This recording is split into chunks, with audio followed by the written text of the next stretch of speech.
Hello, and welcome to Small Biz Catalyst. I am your host, Ayisat Abilogun. Join me as we explore ways that we as small business owners can pay ourselves a growing six-figure salary without pulling out our hair.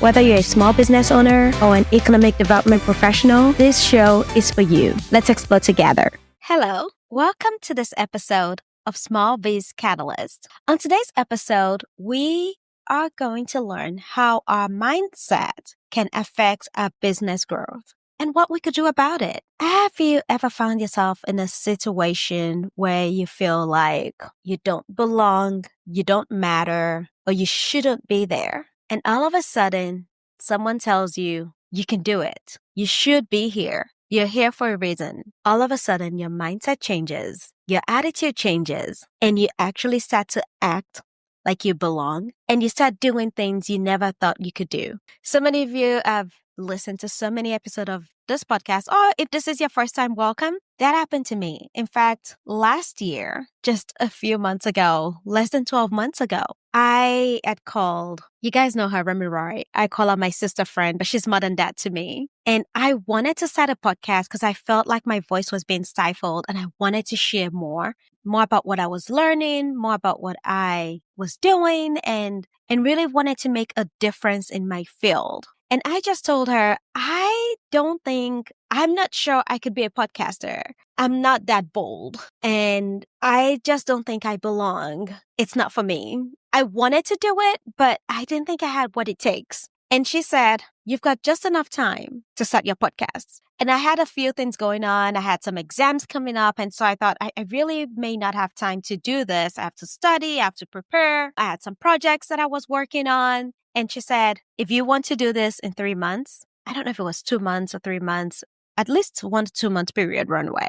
And she said, if you want to do this, you can. And so I took that challenge. And here we are. Over 30 episodes into Small Biz Catalyst being produced weekly. And I honestly cannot believe that I host a podcast, let alone a podcast that serves my industry, my field, and also helps me serve entrepreneurs, which is something I'm really passionate about. So why does mindset matter? And how could it affect our business growth?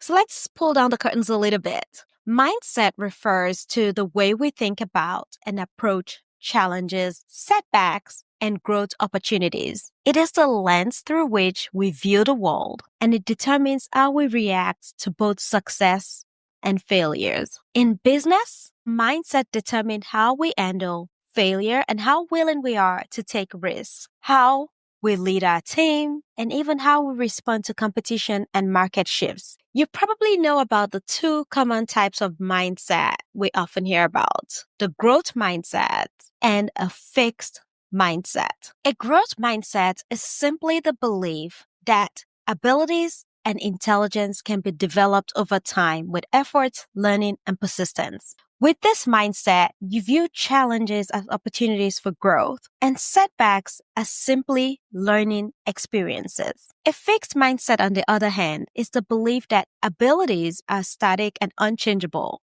People with this mindset are more likely to avoid challenges, give up easily, and fear failure. For a business owner, the difference between a growth mindset and a fixed mindset can mean the difference between building a thriving company and staying stuck in the same place year after year. Have you ever wondered what sets the Bill Gates, the Oprah Winfrey, the Bransons, what sets them apart? A lot of times it is their mindset and the approach that they've taken to handling their business. I don't want to come across on this episode like I've got it all together, because I don't. Those of you who know me know that.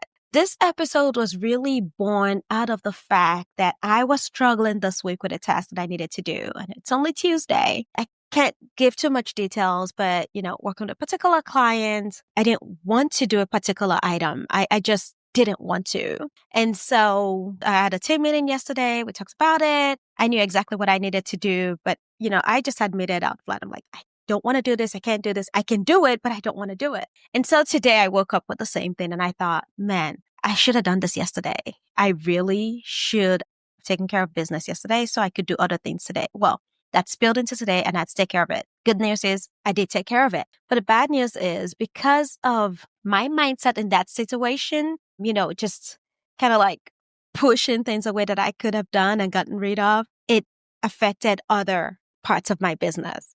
And so I thought, you know what, if I'm going through this, there are probably other entrepreneurs who are going through this as well. And I had to ask myself this question today. How is my mindset positioning my business? How is my mindset taken away from the growth that my business could experience? And there are times where we need to evaluate things, and there are things you shouldn't do. But there are some times where you really just need to kind of address and evaluate where you are mentally and what kind of mindset you're bringing to the table and how it could affect the growth of your business. So I'm going to talk about some of the clues that we can get from other successful entrepreneurs that we could apply today to help us continually create an atmosphere of growth and a mindset of growth that positively affects our business.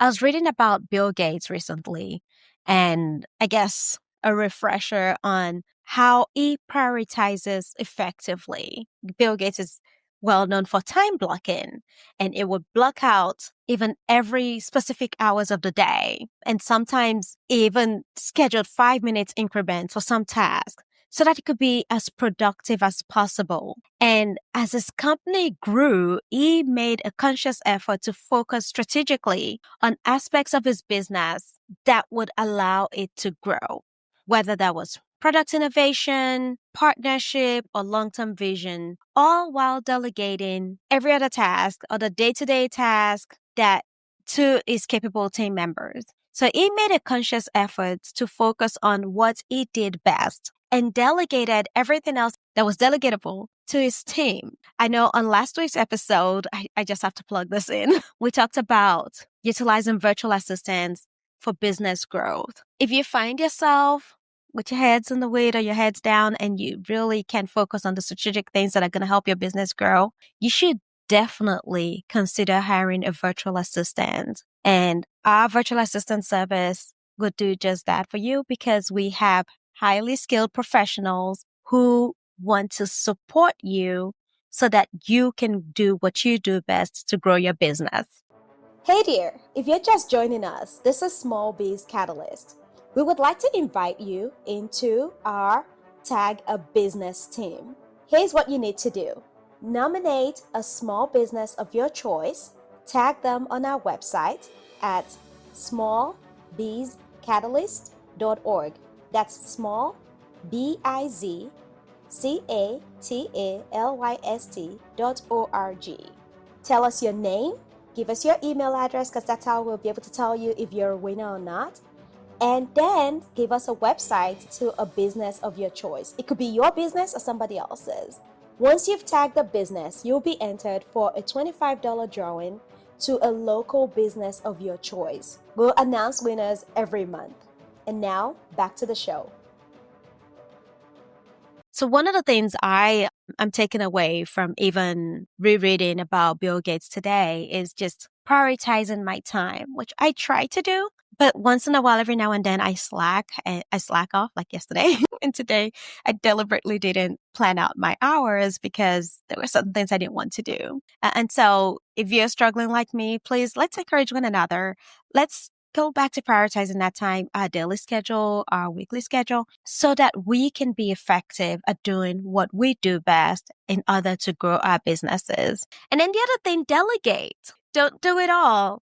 Don't wear your CFO, CMO, CHO. Don't be the whole complete C-suite of your business. Chief janitorial staff, chief enjoyment officer, chief financial officer, chief executive officer, chief everything. No, delegate. Oh, did I mention delegate to our team? Check out FLCA BA services to FLCASBA.com and find out more about that. Another component of a growth mindset is resilience. In the world of entrepreneurship, setbacks are inevitable, but it's not the setbacks that define us. It's how we bounce back from them.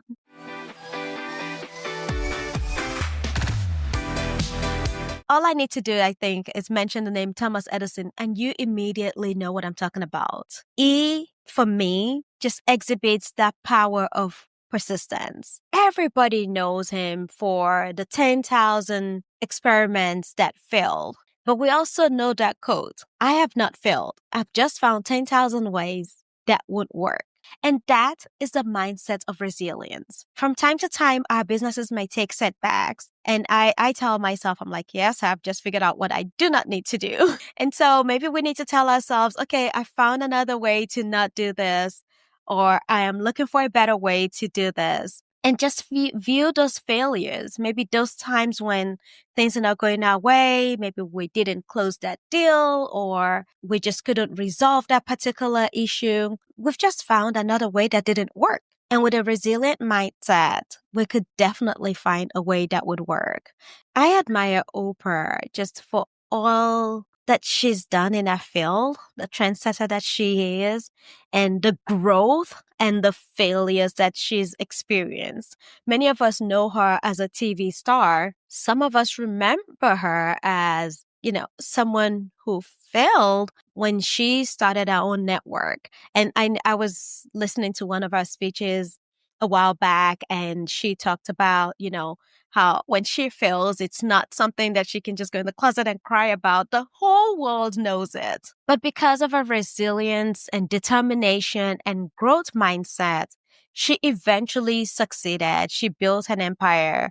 Not only did she leave the daytime show to build her own network, she actually built an empire, and she succeeded in building that network. And now she even has her own podcast, which, I know this is like a big hope, but I've always dreamed of having my podcast, and who knows, maybe I can hope to be on a podcast someday. I actually enjoy it. So if you haven't checked it out, you should. It's called Oprah's Super Soul Podcast. And I recently listened to one of the episodes where she had Dr. Feldman on it. And not only did she have a guest, but she also had contributors to the interview, to our podcast. And all I can think of was like, this is so Oprah fashion. Like the whole set, of course, is just completely enviable, beautiful, well done, and just so nice. And then, of course, the whole set, the TV screen she has where people can come on and ask the guest a question or say something or how that episode affects them. I just thought that was super really cool.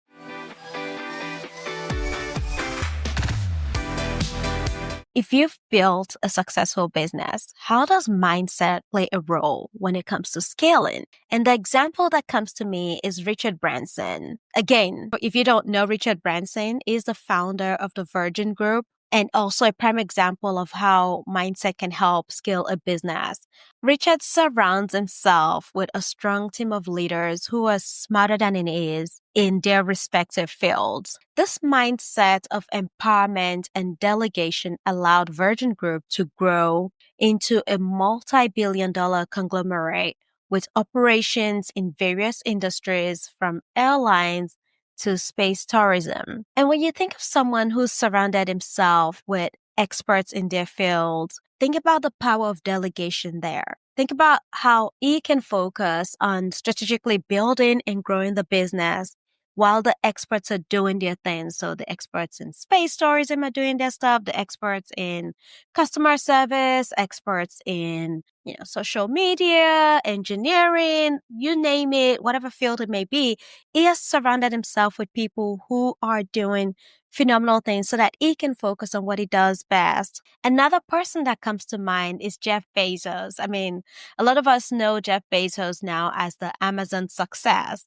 But prior to that, he started out as someone who emphasized long-term thinking. Early on in his business, he actually had a book sale business, believe it or not. His mindset was rooted in long-term thinking and investment. And that mindset allowed Amazon to scale dramatically over time. And I think what we can learn from this example is, even as we're in the daily grind of our business, we should always have a long-term look or outlook on our business and consider how the decisions we make today would impact the future of our business. I think the other thing we can learn from Jeff is the fact that we should not be afraid to experiment and innovate, even if it means taking calculated risk. I mean, Jeff was willing to invest in projects like Amazon Web Services, and that has played a huge factor in Amazon's dominance in the tech space. So to wrap up today's episode, I just want us to remember that mindset it's not just an abstract concept. It's a powerful tool that can either fuel or limit our business growth.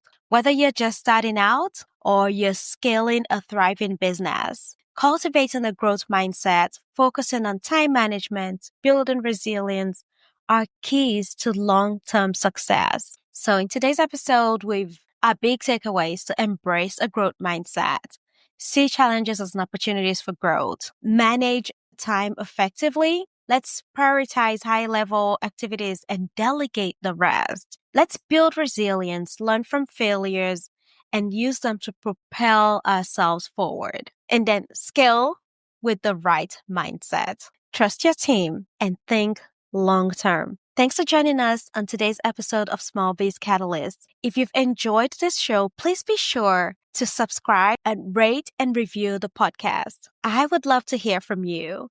And I'd love to know if this episode has been beneficial to you, your business, or an entrepreneur that you serve. Until next time, keep growing and keep believing in your potential. Today's brand announcement is from Jober. The program types funded are employment, economic development, job-related, and business grants. This grant is nationwide. If you don't know about Jober, Jober is a provider of home service management, and they are accepting application into their Jober Grants program.